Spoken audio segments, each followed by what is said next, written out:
श्री कृष्ण जन्माष्टमी का व्रत भाद्रपद मास के कृष्ण पक्ष की अष्टमी को किया जाता है। कृष्ण जन्माष्टमी को भगवान श्री कृष्ण के जन्मोत्सव के रूप में पूरे भारत देश में व्यापक रूप से मनाया जाता है। भगवान श्री कृष्ण का जन्म भाद्रपद कृष्ण पक्ष की अष्टमी बुधवार को रोहिणी नक्षत्र में अर्धरात्रि के समय वृष के चंद्रमा में हुआ था। हिंदू पौराणिक कथाओं के अनुसार भगवान कृष्ण भगवान विष्णु के 8वें अवतार थे। श्री कृष्ण जन्म की कहानी का भी गूढ़ अर्थ है। इस कहानी में देवकी शरीर का प्रतीक है और वासुदेव जीवन शक्ति अर्थात प्राण के। जब शरीर प्राण धारण करता है तो आनंद अर्थात श्री कृष्ण का जन्म होता है, लेकिन अहंकार यानी कि कंस आनंद को खत्म करने का प्रयास करता है। यहाँ देवकी का भाई कंस यह दर्शाता है कि शरीर के साथ साथ अहंकार का भी अस्तित्व होता है। श्री कृष्ण को माखन चोर क्यों कहा जाता है? श्री कृष्ण को माखन चोर के रूप में भी जाने जाते हैं। दूध पोषण का सार है और दूध का एक परिष्कृत रूप दही भी है। जब दही का मंथन होता है तो मक्खन बनता है और ऊपर तैरता है। यह भारी नहीं बल्कि हल्का और पौष्टिक भी होता है। जब हमारी बुद्धि का मंथन होता है तब ये मक्खन की तरह हो जाती है। तब मन में ज्ञान का उदय होता है और व्यक्ति अपने स्वयं में स्थापित हो जाता है। यदा यदा हि धर्मस्य ग्लानिर्भवति भारत अभ्युत्थानमधर्मस्य तदात्मनं सृज्याहम्। जब जब धर्म का नाश होगा और अधर्म की उत्पत्ति होगी तब तब मैं इस धरती पर जन्म लूँगा। श्रीमद् भगवद गीता के मुताबिक जब जब धरती संकट में आएगी तब तब भगवान इस धरती पर किसी भी रूप में जन्म लेंगे। जब धरती में असुरों का आतंक बढ़ गया, कंस जैसे क्रूर अत्याचारियों का अत्याचार चरम पर आ गया, तब श्री कृष्ण भगवान ने जन्म लिया था। भगवान श्री कृष्ण की कुछ बातें हमें याद रखनी चाहिए। श्री कृष्ण कहते हैं हमें हमेशा अच्छे कर्म करने चाहिए। अच्छे कर्म का फल हमेशा अच्छा होता है। गलत कर्म का फल भी गलत ही मिलता है। आपका अच्छा किया गया कर्म कभी व्यर्थ नहीं जाएगा। भगवान श्री कृष्ण ने मुश्किल घड़ी में पांडवों को साथ देकर ये साबित कर दिया कि दोस्तों वही अच्छे होते हैं जो कठिन से कठिन परिस्थिति में आपका साथ देते हैं। दोस्ती में शर्तों के लिए कोई जगह नहीं है। तेरा कर्म करने में ही अधिकार है, उसके फलों में कभी नहीं। इसलिए तू कर्मों के फल हेतु मत हो तथा तेरी कर्म ना करने में भी आसक्ति ना हो। भगवद गीता में भगवान श्री कृष्ण ने कहा है कि सब कुछ एक कारण या अच्छे कारण से होता है। जीवन में जो कुछ भी होता है अच्छे के लिए होता है और उसके पीछे हमेशा कोई कारण जरूर होता है। श्री कृष्ण हमें वर्तमान क्षण में जीना सिखाते हैं। वे भविष्य के प्रति सचेत थे, लेकिन उसने बिना किसी चिंता के वर्तमान क्षण में जीना चुना।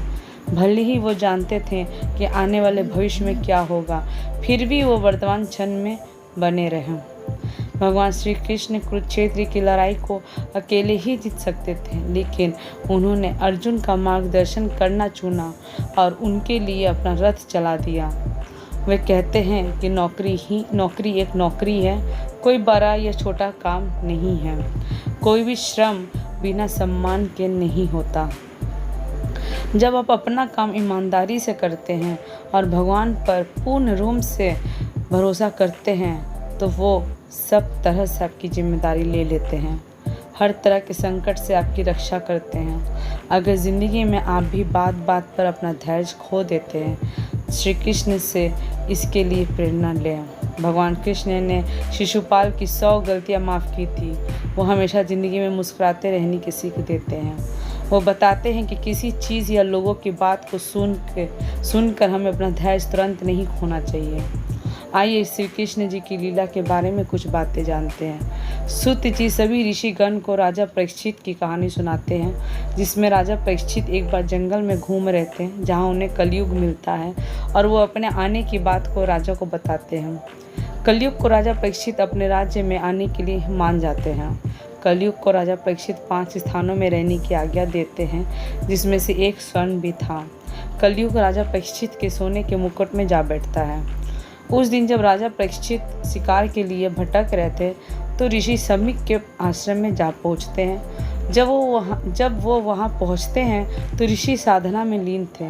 राजा उनसे पानी मांगते हैं, परंतु समाधि में लीन होने के कारण वह कोई उत्तर नहीं देते हैं। तभी कलयुग राजा परीक्षित को मुनि को उनकी आज्ञा ना मानने पर मृत्युदंड देने को उकसा देते हैं, परंतु राजा अपने आप को रोक लेता है, लेकिन पास ही एक मरे हुए सांप को ऋषि के गले में डाल देता है और वो यहाँ से चला जाता है।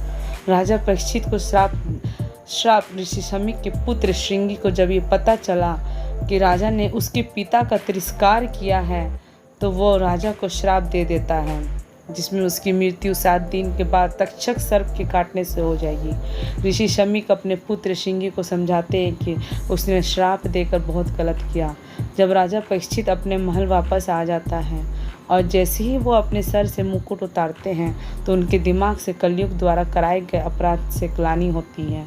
ऋषि शमीक राजा से मिलने के लिए उनके पीछे पीछे उनके महल पहुंच जाते हैं। राजा परीक्षित ऋषि शमीक का आदर सत्कार करते हैं। ऋषि शमीक उनकी सराहना करते हैं और उन्हें अपने पुत्र श्रृंगी के द्वारा दिए गए श्राप को बताते हैं। ऋषि शमीक राजा को मोक्ष की प्राप्ति के लिए अपने गुरुओं से मिलने के लिए कहते हैं। राजा शमीक अपने गुरु के पास चले जाते हैं और उससे अपने श्राप की बात बताते हैं और उनसे अपने लिए मुक्ति पाने के लिए रास्ता पूछते हैं। तो उनके गुरु उन्हें श्रीमद् भागवत का कथन करने के लिए कहते हैं और उन्हें भगवान शुकदेव के पास भेजते हैं ताकि उनसे श्रीमद् भागवत सुना सकें। भगवान शुकदेव के पास जाकर राजा परीक्षित उनसे मुक्ति का रास्ते पूछते हैं तो भगवान शुकदेव उन्हें श्रीमद् भागवत कथा सुनाते हैं। श्रीमद् भागवत कथा, जिसमें श्री कृष्ण के जीवन लीला का बखान करते हैं। वो बताते हैं कि मथुरा का राजकुमार कंस सभी ऋषि मुनियों और प्रजावासियों को दंडित करता था और खुद को भगवान मानता था। कंस आदि असुरों से मुक्ति के लिए सभी देवता ब्रह्मा जी के पास जाते हैं और मदद मांगते हैं। तो ब्रह्मा जी उन्हें बताते हैं कि श्री हरि के अवतार लेने का वक्त आ चुका है। श्री हरि अवतार भी कंस की बहन के गर्भ से ही लेने वाले थे। दूसरी ओर कंस अपनी चचेरी बहन देवकी का विवाह वासुदेव के साथ करवा रहा था। विवाह के पश्चात कंस देवकी और वासुदेव का सारथी बन उन्हें उनके राज्य में छोड़ने के लिए निकला है। तभी रास्ते में आकाशवाणी होती है कि कंस का मृत्यु देवकी के 8वें पुत्र द्वारा ही होगी। ये सुन कंस क्रोधित होकर देवकी को मारने की कोशिश करता है ताकि न देवकी रहेगी और न ही उसका पुत्र जन्म लेगा। जैसे ही कंस देवकी को मारने के लिए आगे बढ़ता है तो वासुदेव उसे रोक देता है। वासुदेव प्रतिज्ञा लेते हैं कि वो अपने सभी पुत्रों को अपने आप कंस को सौंप देंगे। कंस उन्हें अपने ही पास रख लेते हैं और उनको महल में ही कैद कर देते हैं। महाराज उग्रसेन देवकी वासुदेव को मुक्त करवा देते हैं।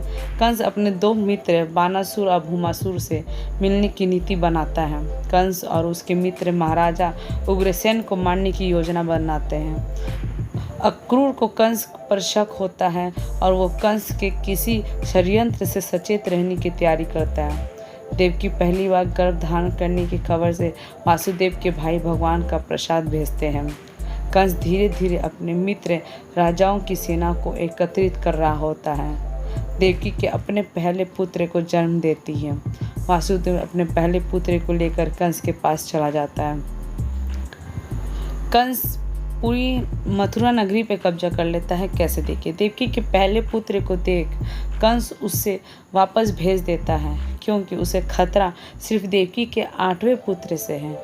लेकिन कंस का सलाहकार चाणूर उस देवकी के सभी पुत्रों को मारने के लिए कहता है।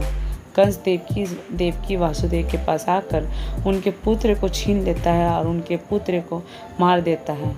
फिर वह उन्हें कारागार में बंद कर देता है। राजा उग्रसेन को इसकी खबर मिलती है तो वो कंस को अपने पास बुलाकर क्रोधित होते हैं और कंस को बंदी बनाने का आदेश देते हैं। कंस के मित्र की सेना वहां पहुंच जाती है और राजा उग्रसेन के सभी वफादार सिपाहियों को मार देते हैं। कंस राजा उग्रसेन को कारागार में डाल देते हैं। कंस की सेना राज्य में सभी जगह फैल जाती है और अपने कब्जे में ले लेता है। कंस पूरी मथुरा नगरी पर कब्जा कर लेता है।